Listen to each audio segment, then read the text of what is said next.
The bombing of Cubana de Aviation Flight 455 was one of the worst and most critical terrorist acts in the history of aviation. All 73 people on board died in the bombing, which happened on October 6, 1976. There were 57 passengers and 16 crew members. The Cuban national airline, Cubana de Aviación, was in charge of the flight from Barbados to Jamaica when two bombs destroyed it. This event shocked people all over the world and had significant political effects because it was linked to Cuban exiles who were against Castro and foreign intelligence agencies. It is essential to look into the politics of the time to understand the Cubana de Aviación Flight 455 bombing. During the 1970s, the Cold War peaked, with the US and the USSR competing for power worldwide.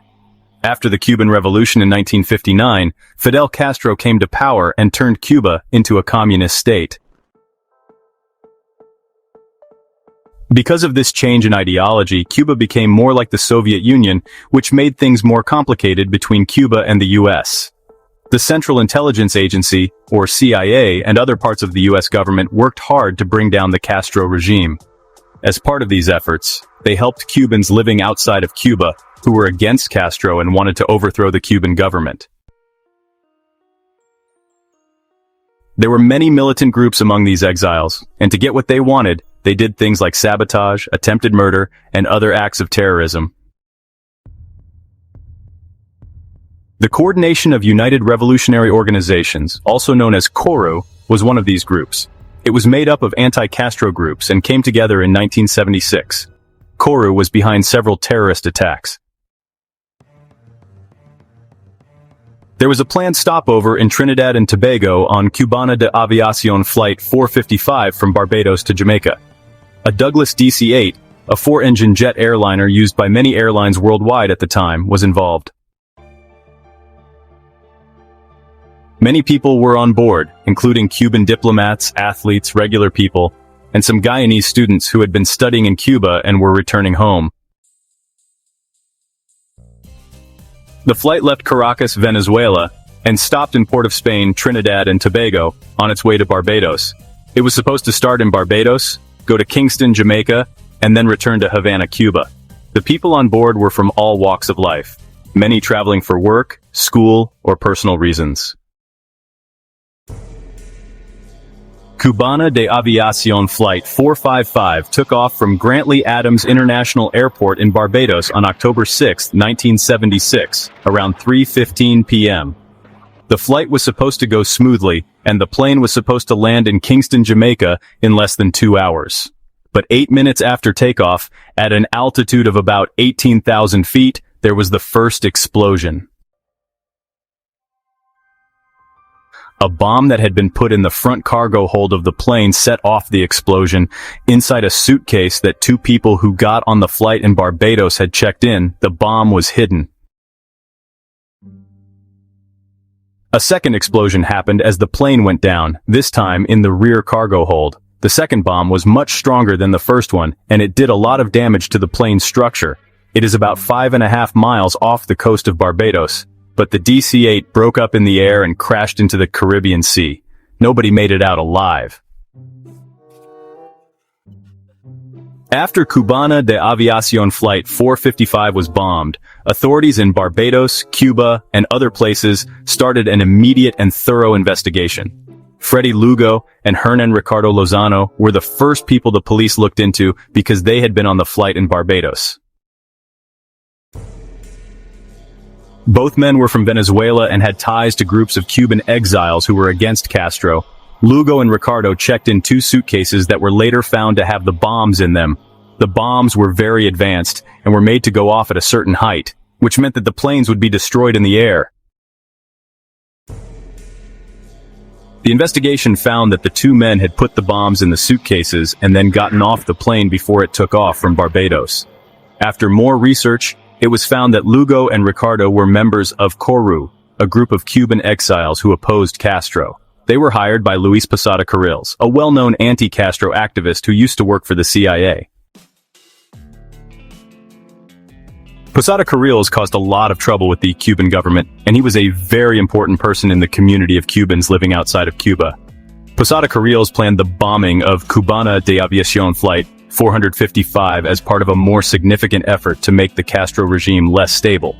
Besides giving them the explosives, he told Lugo and Ricardo how to put them on the plane.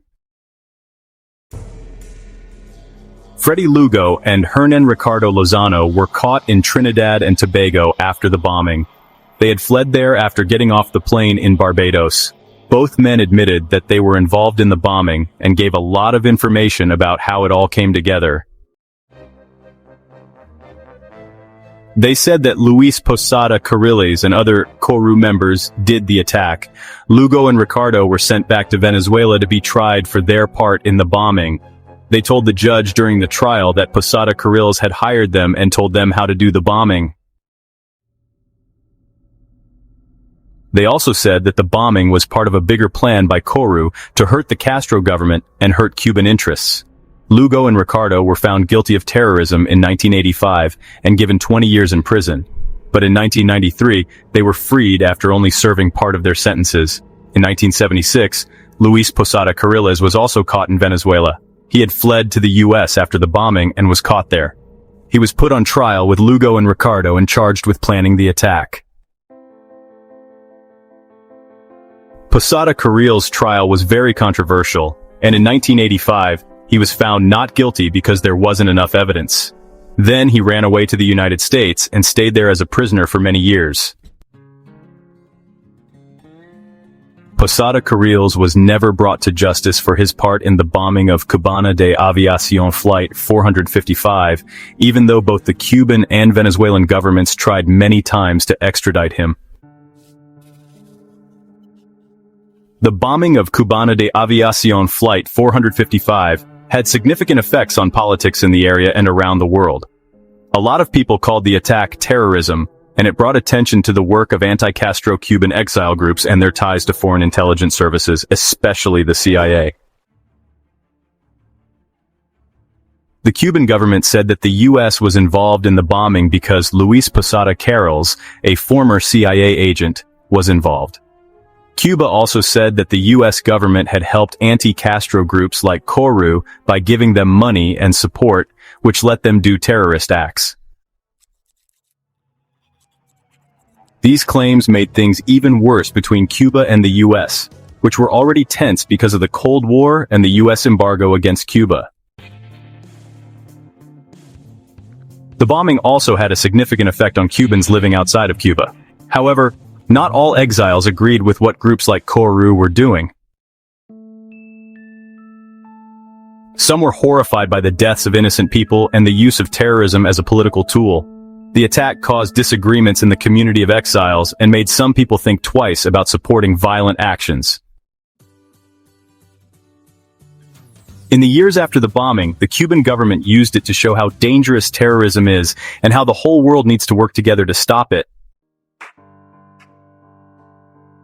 Along with that, Cuba also wanted to improve its relationships with other countries in the area, especially those that had been hurt by the actions of anti-Castro groups. The bombing of Cubana de Aviation Flight 455 is still one of the most traumatic events in Caribbean and Cuban history. The tragedy that killed 73 people, many of them young athletes and students, was a terrible blow to the families and communities that were affected. The attack also showed how terrible political extremism and terrorism can be for people. There have been many events in the years since the bombing to remember and honor the people who died. In Cuba and other places, memorials have been built, and every year on the anniversary of the bombing, people remember it. The Cuban government has also used the event to teach people around the world how dangerous terrorism is and how important it is to work together to fight it. The bombing of Cubana de Aviation Flight 455 also changed the way airlines protect their passengers for a long time. After the attack, people wanted stricter security at airports and planes to ensure that similar things wouldn't happen again. Because of these steps, more stringent screening procedures for bags were implemented, and advanced technology was used to find explosives.